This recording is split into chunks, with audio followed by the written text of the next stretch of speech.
Okay, welcome back to the Daily Mastermind. George Wright III with your daily dose of inspiration, motivation, and education. Welcome back to the Mastermind. It seems like I just started doing the podcast yesterday, but I've been doing this for a while now, and as many of you know that have been listening for a while, I started the Daily Mastermind as a way for myself to gain that daily inspiration, motivation, and continue to learn and grow. And, I've enjoyed that, and now it's turned into something that's a true passion project. And today and this week, we're talking about ways to change your reality and talking about how we can start creating the life that you are meant to live at a better, bigger, more ongoing level. So we're talking about the book Think and Grow Rich, which I believe is one of the ultimate guides to taking control of your life and crafting a true plan that you could go back to. And like me, maybe you've read it multiple times, and depending on where you're at in your life, there's new insights that you can gain from this book. In fact, I've heard that many truly successful people have read this book 20, 30, 40 times. And I believe that because I've done that. I've probably read it at least a dozen times, skipping through, but also reading it cover to cover. So I want to talk to you today about sort of the first 3 chapters of this book, and I'm going to break them down over the next week just to give you some of my insights, some thoughts, because one of the things I truly believe is that Think and Grow Rich, it's definitely a pattern, a strategy, a plan you can use to create success. I mean, look, success leaves clues, and I really believe this, more success has been created from that book than any other.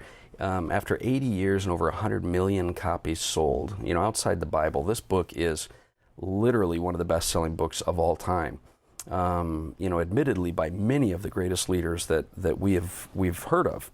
So today I want to talk to you about these first 3 chapters, and it's sort of laying the foundation of what you need to do because it talks about your desire, your faith, and autosuggestion or affirmations.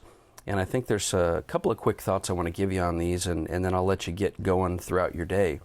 So let's kick it right off with desire. What is desire? Desire, Napoleon Hill talks about, is the starting point to success, and it's perhaps the most important principle that you need to learn and you need to identify. And a lot of us don't really think about it. We just think about what's our motivation, right? But desire is a reflection of what you truly want. What do you desire? What is it that you truly want in life?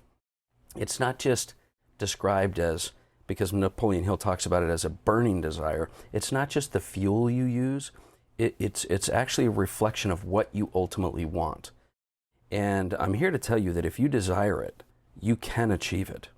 Or you wouldn't have, look, I don't believe that we would be given these desires or these these dreams that we have inside ourselves if we didn't have the ability to achieve them. I just don't think that would be the case. You wouldn't have those if the possibility wasn't there. But how do you create a burning desire? How do you create this drive? Because if it's a burning desire, if it's something you truly desire, then it should be reflected in your day-to-day. Because if your actions don't reflect what you say you want, then it's doubtful that you truly want it. So it's all about your approach, and it's all about this concept that how you do anything is how you do everything. And so you have to ask yourself, when it comes to your desires, are you all in? Are you sort of wondering or testing? Are you hedging your bets, or are you all in? And in this chapter, Napoleon Hill talks about 6 steps that you can use to achieve your desire. And I believe that the steps are sort of a way to kind of clarify and also pursue your desires as a burning desire. So let me give you kind of a quick rundown example of the 6 steps that he talks about. And we'll use the example of money. And I realize some of you might have a desire for a relationship or communication or lifestyle, whatever it is. But let's use money for this example. The first step is to fix in your mind the exact amount of money that you want in your possession, or the desire that you want. Fix in your mind exactly what you want. And second, decide what it is you're prepared to give in return for that desire. Maybe it's time, it's money, maybe it's not doing certain things, maybe it's committing to something. But fix in your mind your desire, decide what you're willing to give up for that. Third, select a definite date. What is the time? A timeline I can't overemphasize enough is so important to have a timeline in your desire. And then prepare a definite plan. Obviously the plan is going to be important, but you've got to begin that plan immediately to go closer towards your desire. And step 5 is based on the first 4 steps, fixing your mind.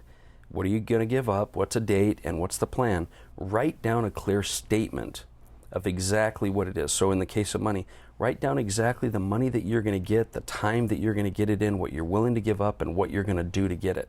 And writing that statement down is key. And then the 6th step, which actually will lead to, this third thing I talk about today, is read your written statement out loud every day. And here's the key. Listen to me here. Read it as if you've already got it, as if it's already in your possession. Because, see, the subconscious mind doesn't differentiate between reality and not reality. It's sort of why your mind at times when you're watching a movie, you could just get so sucked into it that you feel it, right? Or a dream. You wake up from a dream and it just felt real. Because what we're doing here with your desire is we're trying to clarify it, give, sacrifice for it a date, a time, a plan, and then write a statement that you can use. This is the true way that Napoleon Hill talks about you following and accomplishing your desires, achieving your desires. And so desire was the first thing I wanted to kind of highlight. The second chapter is on faith. And it's interesting that this is the very second thing that he puts in there, but faith is really that key element that's going to help you to accomplish your desire. And remember that faith, I've talked about this before, it's a decision. It's different from belief, where beliefs come from your experience. Faith is something you could decide to do. Napoleon Hill says, faith is a state of mind that can be induced by affirmations or repeated instructions to the subconscious mind. So this goes back to this idea that it can be a decision that you can also ingrain in your mind and increase and build and grow your faith. Another method that can provide the faith required is to create a mental image of achieving your desire over and over and over, like we talked about in the first one. When you get clear, super clear, and you create that image in your mind of what you have as if you already have it, it begins to build your faith. And this chapter is just filled with examples of how people throughout history accomplished massive things through faith applied to their desire. There's a great quote that says, in actual life, every great enterprise begins with and takes its first forward step in faith. Because everything we do outside our comfort zone in life, business, relationships, it's all going to require faith because you don't have any belief that it's going to happen because it's new to you. So remember, when you apply faith to the desire you have, you'll begin to manifest or create what you're actually desiring.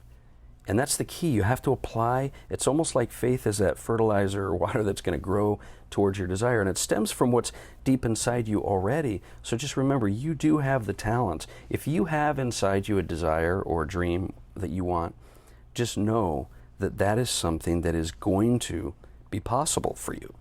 But all great things require some sort of faith. So make sure you take time to cultivate your faith.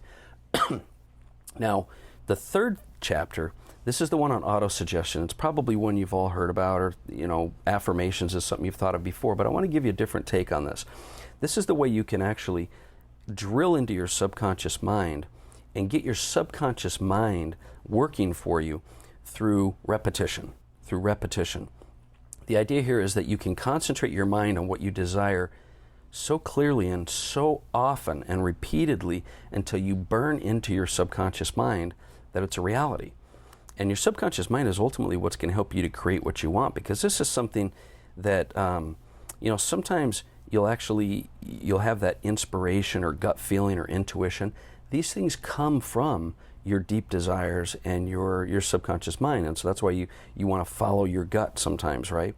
But the key here is it needs to be combined with effort and work. So many people feel like they can law of attraction their way to get what they want, just repetition and affirmations. But it's going to take work. It's going to take, like we talked about in that first section, finding and creating a definite plan, what you're going to give up for it, and doing the work of the plan to get you there. And when you combine the principles of repetition, right, autosuggestion, to a written statement, like we talked about, it forms an awesome daily ritual. It's one that will train your mind to go to work for you. So when you say things like, I see myself as this. I will have this. I am going to, and you have your written statement, whatever it is. The point is whether it's your business, your finances, your relationships, write down that written statement, put a date on it, and then read that statement as if it's already happened. And that is a key principle that's difficult for us to do, because here's the thing, sometimes we don't accomplish the things we want in life because we really just don't believe that we're worthy or deserve them. And one of the things I wanted to kind of comment on, and I'm going to let you go here, is I really believe that if you don't feel that you're good enough, or you're not worthy, or you don't deserve something, that is nothing more than conditioning and brainwashing that you've had from your environment, from people around you, because I truly believe that we're all deserving of greatness. We're all here for a reason. And affirmations, that's your secret weapon. Autosuggestion is your secret weapon to be able to help you to program your own mind in a positive direction instead of letting it get programmed from your environment. Because make no mistake, whether you're being proactive or not, your mind is being programmed from everything around you. So just in review here real quick, we talked about desire and how you've really got to clarify what it is you want. And then you have to apply faith, which is that fuel and that decision to chase it and to go after it. And then using the power of autosuggestion, you can ingrain that faith and build that faith and help you to accomplish your desires if it's already happened. Those are the first 3 chapters of the book, and I really encourage you to dig deep into it. Tomorrow, we're going to talk a little bit more about specialized knowledge, the imagination, and organized planning, creating a plan. And then we'll continue to go throughout the book. So that's my message for today. Do me a favor, a small favor, if you wouldn't mind, like and subscribe this podcast and share it with someone. Share it with someone that you know. It would mean the world to me. I think it'd make a difference in a lot of people's lives. I'm out at a high-end mastermind this week, and so I'm talking with a lot of people, and I can tell that there's a lot of people out there that need these messages, and so that's why I do it as well, in addition to for myself. So that's my message for today. I hope you have an amazing day, and I'll look forward to talking with you more tomorrow.